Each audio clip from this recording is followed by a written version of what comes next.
বন্ধুরা, তোমরা সবাই কেমন আছো? আশা করি সবাই ভালো আছো। তো তোমরা অন স্ক্রিনে দেখতে পাচ্ছ অধ্যায় 11 কার্য এবং শক্তি। তো আজকে আমরা এই চ্যাপ্টারটা আলোচনা করব এবং আপনারা অবশ্যই ভিডিওটা শেষ পর্যন্ত দেখবে এবং এই চ্যাপ্টার থেকে কেমন ধরনের প্রশ্ন এসেছিলো সেগুলো আপনাদেরকে বলে দেবো এবং যে প্রশ্নগুলো আসার চান্স আছে সেগুলো আপনাদেরকে বলে দেবো। তো অবশ্যই ভিডিওটা শেষ পর্যন্ত দেখো।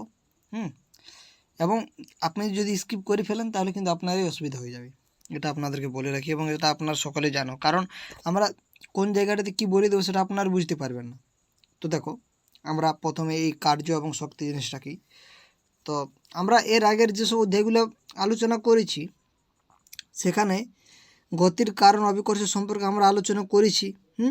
আরও একটি বিষয় যে আমাদের বিভিন্ন প্রাকৃতিক ঘটনাবলীর ব্যাখ্যা করতে এবং বুঝতে সাহায্য করে কে কার্য। কার্য সঙ্গে অবিচ্ছেদ্যভাবে জড়িত আছে শক্তি এবং ক্ষমতা। এই অধ্যায়ে আমরা এই সম্পর্কগুলো নিয়েই জানব। তো দেখো, আমি যদি একটা অনেক বড়, আমার থেকে 1000 গুণ বড় একটা পাথরকে যদি আমি ঠেলি, তাহলে কি আমি সেই পাথরটাকে সরাতে পারবো? আমি অনেক বল প্রয়োগ করছি, কিন্তু আমি কি এটা পারবো সরাতে? তো এটা পারবো না। তাহলে তোমরা কি বলবে যে এই যেগুলো আমি যে চেষ্টা করছি, বল প্রয়োগ করছি, শক্তি প্রয়োগ করছি, তা কিন্তু পাথরটা সরবে না। তাহলে এখানে আমাদের কি হবে? কার্যটা তোমরাই বলবে। এখানে কার্য বলে আমরা ধরতেই পারবো না, আমাদের কোনো কার্য হচ্ছে না। এবং যদি আরও তোমাদেরকে উদাহরণ দিয়ে থাকি, তো দেখো সিনেমা দেখো বলো, বা গান গাওয়া বলো, বা বন্ধুদের সাথে কথা বলা, এগুলা বা অনুষ্ঠানে উপস্থিত হয়, এইসব ক্রিয়াকলাপগুলিকে অনেক সময় আমরা কার্য বলে ধরা হয় না। কার্য হলো কিনা তা নির্ভর করবে আমাদের কিন্তু যে কিছু কিছু বৈশিষ্ট্য আছে তার উপরে কিন্তু আমাদের কার্যটা নির্ভর করবে, তবে আমরা এটাকে কার্য বলি। আশা করি আপনারা জিনিসটা বুঝতে পেরে গেছো। এবং যদি আরও যদি উদাহরণ দিই, তাহলে তোমরা বলতে পারো, তোমরাই ভাবো না উদাহরণ যে কোনো, ধরো তোমার মাথায় একটা অনেক বড় বোঝা চাপিয়ে আছে এবং কয়েক মিনিট দাঁড়িয়ে রইলে তুমি ক্লান্ত হয়ে পড়লে, তুমি অনেক পরিশ্রম করছো এবং তোমার অনেক শক্তিটা কী হয়েছে? ক্ষয় হয়েছে। ভরটি নিয়ে তুমি কাজ করেছো কি? বিজ্ঞানের ভাষায় এখানে কোনো কাজ করা হয়নি, এরকমই বোঝাবে। তো এই হচ্ছে ব্যাপার, আপনারা বুঝতে পেরে গেছেন কার্য কখন হচ্ছে কখন হচ্ছে না। এবার আমরা যেটা আপনাদেরকে বলে দেবো সেটা খুবই ইম্পর্টেন্ট এবং এখান থেকেই যদি প্রশ্ন দেয় তো দেবে। তো সেটা কি হচ্ছে দেখো, তো এই যে তোমরা দেখতে পেয়েছো এখানে উপরে আলোচ্য থেকে একটা অস্পষ্ট, আমরা যে আলোচনা করলাম আপনাদেরকে অনেক উদাহরণ বলে দিলাম, সেগুলোর থেকে আমরা কয়েকটি বৈশিষ্ট্য আমরা বা শর্ততে আমরা যেতে পারি। সেই শর্তগুলো কি?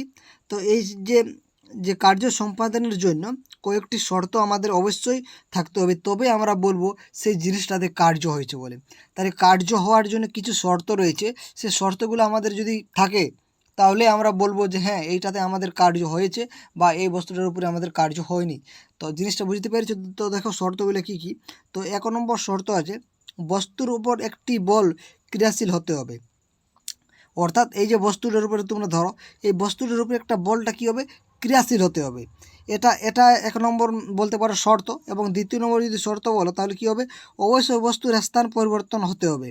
অর্থাৎ বস্তুটির উপর একটা বল অবশ্যই প্রয়োগ করতে হবে এবং সেই বল প্রয়োগ করার ফলে বস্তুটির স্থান পরিবর্তন হতে হবে, তবে আমরা বলবো এখানে কার্য হয়েছে। জিনিসটা বুঝতে পেরেছো? তোমরা যদি একটা তোমাদের ব্যাগ ধরো, তোমাদের সবার কাছে একটা ব্যাগ আছে, বা তোমাদের মোবাইলটা ধরো, তোমার মোবাইলটা যদি তোমরা এই যে একটা বল প্রয়োগ করেছো, তোমরা এখান থেকে একটু স্থানে মানে সরিয়ে নিয়ে যাচ্ছ, তাহলে এটা কি হচ্ছে? এখানে কার্য কিন্তু হয়েছে। কেন কার্য হয়েছে? কারণ এখানে যে কার্য হওয়ার যে শর্ত দুটো রয়েছে, অর্থাৎ বল প্রয়োগ করা হয়েছে, একটা শর্ত ফুলফিল হচ্ছে, আবার 2 নম্বর যে শর্তটা রয়েছে তার স্থান পরিবর্তন হয়েছে, তাহলে এই দুটো শর্ত কিন্তু ফুলফিল হচ্ছে, তাই আমরা বলবো এখানে কার্যটা মানে কি হয়েছে। তো এই দুটো শর্তর উপরে কিন্তু ডিপেন্ড করছে কার্য হবে কি হবে না। আশা করি জিনিসটা আপনারা বুঝে গেছেন। তারপরে দেখো, এর মধ্যে যে কোনো একটি শর্ত অনুপস্থিত থাকলে কার্য সম্পাদন হবে না। যদি এখানে তোমরা দেখতে পাচ্ছ, যদি একটা শর্ত যদি না থাকে, ধরো আমি বল প্রয়োগ করলাম, স্থান পরিবর্তন হলো না, তাহলে তোমরা কি বলবে এটা কার্য হয়েছে? তোমরা কখনো বলবে না কার্য হয়েছে। তো এই হচ্ছে ব্যাপার, কার্য জিনিসটা আপনারা বুঝে গেছো। এবার চলো মেন টপিকে আমরা যাওয়া যাক। তো দেখতে পাচ্ছ তোমরা এখানে এই যে স্থির মানের বল দ্বারা কৃতকার্য, এইটা work done by a constant force. তো দেখো এখানে এই যে কৃতকার্য সমান, যাকে আমরা ডাব্লিউ দিয়ে ডিনোট করছি, সেটা হবে ইন্টু এস। এবার অ্যাপটা কি? অ্যাপটা হচ্ছে কি? অ্যাপটা তোমরা বলো কিবোর্ডে। একটা হচ্ছে বলের মান, এটা সকলে জানো। আর এসটা কি? স্মরণ। আর ডাব্লিউ কি? ডাব্লিউটাকে আমরা কৃতকার্য বলছি। তা আমরা এই স্মরণের গুণফল রূপে কার্যকে সংজ্ঞায়িত করি। অর্থাৎ এই যে স্মরণ এবং বলের যে গুণফল, তো এই যে দুটো শর্ত তোমরা আমরা একটু আগে জানলাম, তো সেই দুটো সূত্রের গুণফলকে আমরা কৃতকার্য বলছি। অর্থাৎ বল প্রয়োগ করছে এবং স্মরণ হচ্ছে, এই দুটোর গুণফলে হবে কৃতকার্য। সুতরাং আমরা এখান থেকে কি বলতে পারি যে কোনো বস্তুর উপর একটি বলের প্রভাবে সম্পাদিত কৃতকার্য হবে প্রযুক্ত বলের মান এবং বলের অভিমুখে বস্তু কর্তৃক অতিক্রান্ত দূরত্বের গুণফলের সমান। কার্যের শুধু মান আছে, এর কোনো অভিমুখ নেই। এই ইম্পর্ট্যান্ট যে আপনাদেরকে বলে দিলাম এইগুলো, যে কার্যের শুধু মান আছে কিন্তু অভিমুখ নেই, এটা ইম্পর্ট্যান্ট। তাই এটা একটা কী রাশি হবে তোমরা বলো? অবশ্যই স্কেলার রাশি হবে। তাহলে তোমরা এখানে কি বুঝতে পারলো যে কোনো বস্তুর পর একটি বলের প্রভাবে সম্পাদিত কৃতকার্য হবে প্রযুক্ত বলের মান এবং বলের অভিমুখে বস্তু কর্তৃক অতিক্রান্ত দূরত্বের গুণফলের সমানুপাত। অর্থাৎ যে ডাব্লিউ সমান এফ ইন্টু এস। বুঝতে পেরেছি? এবার এখান থেকে তোমাদের প্রশ্ন এসেছিল, যেটা এবারও আসার চান্স আছে এবং খুবই ইম্পর্ট্যান্ট জিনিস। সেটা কী হচ্ছে? এখানে কার্যের একক হচ্ছে কি? তো নিউটন মিটার। এটা আপনারা মনে রাখবেন। তো কার্যের একক এখানে কি হচ্ছে? Newton metre. এবং এটাকে আমরা এই যে নিউটন মিটার, এটাকে আমরা আবার জুলও বলে থাকি। তাহলে এই নিউটন মিটারকে আমরা কি বলে থাকি? জুলও বলে থাকি। তোমাদের প্রশ্ন আসবে নিম্নের কোনটি কার্যের একক? তখন যদি আপনাদের অপশান থাকে নিউটন মিটার, তা হবে। যদি জুল থাকে তাও হবে। তো এইগুলো অবশ্যই আপনারা মনে রাখবে। এই নিউটন মিটারকে আমরা জুল বলে থাকি। এবং 1 নিউটন সমান কত ডাইন? অবশ্যই তোমরা জানো, সেটা হচ্ছে 10⁵ ডাইন। তো কোনো বস্তুর উপর 1 নিউটন বল প্রয়োগের ফলে বলের অভিমুখে যদি বস্তুর সরণ 1 মিটার হয়, তাহলে বস্তুর উপর কৃতকার্য হয় 1 জুল। যে সূত্রটা আমাদের ডাব্লিউ সমান এফ ইন্টু এস, এই সূত্রটাকে এখানে বলা আছে। তো এই হচ্ছে ব্যাপার। এবার আমরা ওই যে এস আমরা জানছি, এটা আবার যে এস কার্যটা কখন ধনাত্মক হবে এবং কখন ঋণাত্মক হবে। তো দেখো, এক্ষেত্রে যখন সরণ, তোমরা দেখতে পাচ্ছ কৃতকার্যের সরণ এবং গুণফলের সমান, এটা আমরা বুঝতে পারছি। কৃতকার্য ডাব্লিউ সমান এফ ইন্টু এস। তাহলে এখানে তোমরা দেখতে পাচ্ছ যে এক শিশুর খেলনাটা গাড়ির সরণের অভিমুখে বল প্রয়োগ করছে। কি করছে? অভিমুখে বল প্রয়োগ করছে। তাই এখানে কি হচ্ছে? কার্যটা হচ্ছে কি? ধনাত্মক। বুঝতে পেরেছ? এবং যখন আমাদের তার এস দূরত্ব যাওয়ার পর থেমে যায়, অর্থাৎ মানে এফ কর্তৃক কৃতকার্য ঋণাত্মক ধরা হয় এবং ঋণাত্মক চিহ্ন দ্বারা প্রকাশ করা হয়। অর্থাৎ কখন ঋণাত্মক, তখন তার বিপরীতে হবে, সে তখন ঋণাত্মক হবে। বুঝতে পারছো? যখন তার অভিমুখী হবে তখন ধনাত্মক হবে। এটা সেই অভিকর্ষিত ত্বরণের মানের মতনই। তো এই হচ্ছে ব্যাপার। অর্থাৎ প্রযুক্ত বল কর্তৃক কৃতকার্য হয় ধনাত্মক হবে এবং না হয় ঋণাত্মক হবে। তো প্রযুক্ত বল কর্তৃক কৃতকার্যটা কী হবে? ধনাত্মক হবে, আবার ঋণাত্মক হবে। তোমরা এই ম্যাথগুলো আমরা অন্যদিন করাবো আপনাদেরকে। আজকে আমরা থিওরিটাই করে নিই। ম্যাথগুলো আপনাদেরকে অবশ্যই বুঝিয়ে দেবো, চিন্তার কোনো কারণ নেই। এবার আমাদের দরকার, যেটা সবারই প্রয়োজন রয়েছে আমাদের আপকামিং পরীক্ষার জন্য, সেটা কি? এনার্জি, অর্থাৎ শক্তির প্রয়োজন রয়েছে। তো শক্তি ছাড়া জীবন অসম্ভব এবং দিন দিন শারীরিক চাহিদা বাড়ছে। আমরা কোথা থেকে শক্তি পাই? সূর্য হলো সবচেয়ে বড় প্রাকৃতিক শক্তির উৎস। তো এটা আপনারা ছোটোবেলায় পড়েছেন, এটা সবাই জানো যে সূর্য হচ্ছে সমস্ত শক্তির উৎস। তো আমরা যে শক্তি পাই সেটা আমরা খাবার খেয়েও পেয়ে থাকি। তো এই হচ্ছে ব্যাপার। আমরা কিন্তু দেখো, বেশি কিছু আমাদের পড়ার দরকার নেই, আমাদের যেটা প্রয়োজন সেটা পড়লেই হবে। এখান থেকে আমাদের কি প্রশ্ন আসবে? এই শক্তির থেকে যদি আসে, এবং এসেছে, তোমরা সেটা সকলে জানো। তো এইগুলোর থেকে আসবে কি আছে দেখো, শক্তি ও কার্যের এককটা হচ্ছে একই। তাহলে কি শক্তির যে এককটা এবং কার্যের এককটা কি হচ্ছে? জুল। আমরা একটু আগে আপনাদেরকে বলে দিলাম যে কার্যের একক জুল, এবং এটাকে আমরা নিউটন মিটারও বলে থাকি। এবং শক্তির এককও তাহলে কি হবে?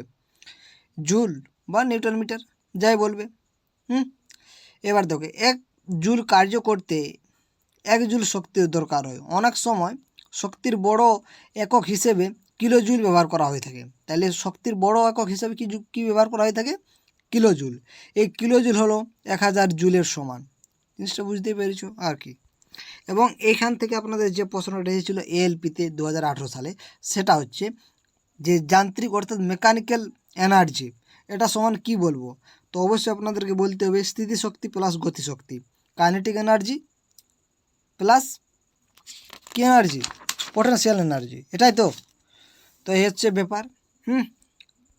এবার দেখো, এবার আমরা জানবো এই যে জেমস প্রেসকট জুল, তো ইনি কি করেছিল। তো ইনি ছিলেন একজন সুবিদিত ব্রিটিশ পদার্থবিদ। তিনি তড়িৎ এবং তাপবিদ্যায় তার গবেষণার কাজের জন্য বিশেষভাবে পরিচিত। তাই কোন বিষয়ে তিনি পরিচিত ছিল, তো তিনি তড়িৎ এবং তাপবিদ্যার তার গবেষণার জন্য তিনি বিশেষভাবে পরিচিত ছিল। অন্যান্য বিষয়ের মধ্যে তড়িৎ প্রবাহের তাপীয় ফলের সূত্র প্রণয়ন করেছিল। তাহলে ইনি কি করেছিল, তড়িৎ প্রবাহের তাপীয় ফলের সূত্রও কিন্তু দিয়েছিলেন। আর কি, তিনি শক্তি সংরক্ষণ সূত্রটা দিয়েছিল এবং পরীক্ষার দ্বারা যাচাই করেছিলেন যে তাপের যান্ত্রিক তুল্যাঙ্কর মানটা নির্ণয় করা। তার নাম অনুসারে কার্য এবং শক্তির একককে আমরা জুল ধরেছি বা মনে করি বা আমরা জানি, যাই বলো। এবার দেখো, আমরা বেশি কিছু পড়ছি না, এটা আপনাদেরকে প্রথমে বলে দিচ্ছি, আমরা যেগুলো প্রয়োজন সেগুলোই পড়ব। এবার দেখো, অপেক্ষাকৃত ধীর গতিশীল বস্তু অপেক্ষা বেশি কাজ করতে পারে। অর্থাৎ যদি আমরা বলতে চাই একটি গতিশীল বস্তু কার্য করতে পারে, একটি দ্রুত গতিশীল বস্তু একই রকম, কিন্তু যে ধীর গতিশীল বস্তু হবে তার থেকে কিন্তু বেশি কার্য করবে যে গতিশীল বস্তু থাকবে, তাই সেই। এবার দেখো, গতিশীল বস্তুর শক্তি অধিকার, এই শক্তিকে আমরা গতিশক্তি বলি। অর্থাৎ যেটা গতিশীল অবস্থায় থাকবে সেটা আমরা গতিশক্তি বলি। সিম্পল ব্যাপার একেবারে। যেমন ধরো পড়ন্ত নারকেল, গতিশীল গাড়ি, গোড়ানো পাথরখণ্ড, উড়ন্ত বাউযান, প্রবাহমান জল ও ধাবমান ক্রীড়াবিদ প্রত্যেকেই গতিশক্তির অধিকার হয়।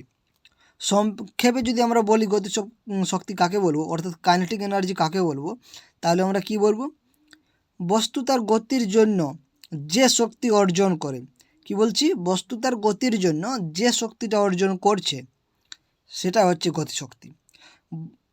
বস্তুর দ্রুতি বৃদ্ধির সঙ্গে সঙ্গে তার গতিশক্তিটাও কিন্তু বৃদ্ধি পায়।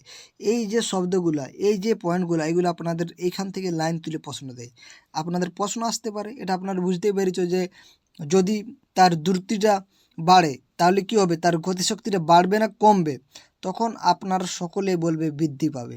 এটাই সঠিক উত্তর হবে এবং এটা আপনাদের বইয়ে দেওয়া আছে।